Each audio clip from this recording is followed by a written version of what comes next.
राजा रघुवंशी की मां जुड़ चुकी हैं उमा, और साथ ही साथ चुन्नी देवी जी जुड़ चुकी हैं हमारे साथ, जो कि राज की मां हैं।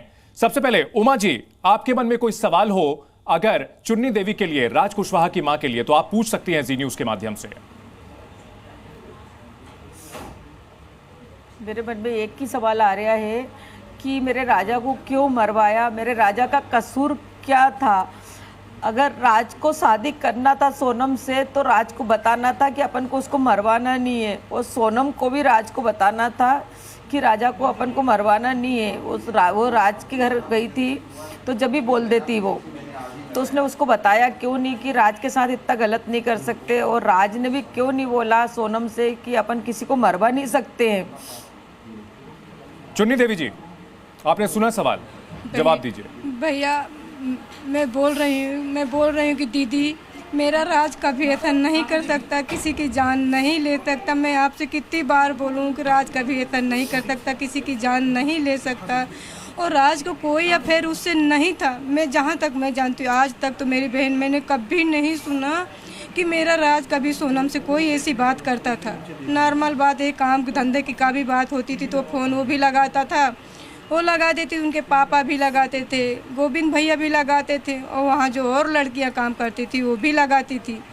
पर भगवान की कसम खा के बोलती बहन, वो बच्चा जो आपका बच्चा वो मेरा भी बच्चा है, और मैं भी उसको बहुत चाहती हूँ। बेगुनाह ऐसा हुआ, मेरे को बहुत दुख है चीज़ से, पर मैं ये नहीं चाहती बहन कि मेरे राज को ऐसा कुछ हो। मेरा कोई नहीं, मेरी बहन बस, मेरा वो एक ही बेटा है, तीन बच्चियाँ हैं, और मेरे पति भी नहीं है कि मेरे को कोई खिला सके, कोई कर सके, ना कोई परिवार है, आगे पीछे मेरी कोई नहीं है। बहन मेरे बच्चे को बचा लो, मैं आपके चरण छूती हूँ बहन मेरी। अगर मेरे से मेरे बच्चे से कुछ गलती पड़ी, मैं यकीन तो कभी भी नहीं करती।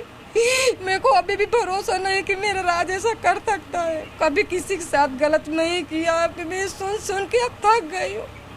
अगर आप इतने में भी न बने बहन, तो मेरे को, मेरी बच्चियों को भी जहर दे दो और मेरे बच्चे को मरवा दो, बस आप खुश रहो, बस मैं चाहती हूँ। क्योंकि आपका बच्चा नहीं है ना दुनिया में, मैं जानती हूँ इसमें मेरे बच्चे की क्या गलती है। चुन्नी देवी जी, मेरी क्या 25 तारीख को से लेकर 27 तारीख तक जब सोनम वापस इंदौर लौटी थी और राज के साथ थी, उस वक्त राज कहाँ था? हम गांव में थे, मेरे भतीजा की शादी थी तो हम गांव गए हुए थे, और कहाँ? मेरा राज भी गांव जाता। तो क्या गांव यूपी कानपुर जिला, तो मेरे भतीजे की शादी थी, हम सबको जाना था। तो मैं बोल रही थी राज से, एक दिन मैंने बोला, मैंने राज तू मत जाना बेटा, अगर तू चले जाएगा तो यहाँ कौन काम करेगा, और काम नहीं करेंगे तो किराया कैसे भरेंगी। और ये जून का महीना आ जाता, जहाँ जुलाई से इनका बच्चों का एडमिशन होता, तो ये बच्चों का एडमिशन कहाँ से करवाएंगी, तो तू नहीं जाना, हम चले जाएंगे। तो बोलता हाँ ठीक है मम्मी, मैं नहीं जाऊँगा।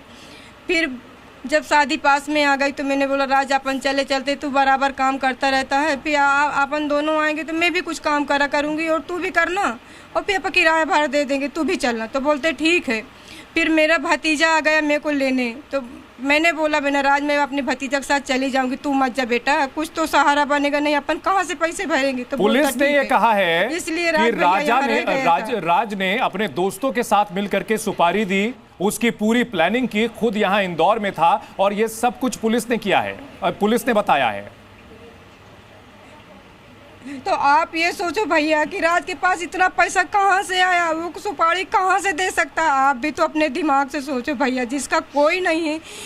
अभी तक जब मेरे 2020 में मेरे पति शांत हो गए, मेरा बच्चा 10वीं में पढ़ रहा था मेरा राज, जब ऐसा हो गए तो हम सब गांव चले गए। गांव से आए 8 महीना बाद आए तो मेरा राज कपड़ा मार्केट में काम करने लगा, तो वहाँ साल भर तक काम किया, साल 2 साल 1.5 साल तक काम किया।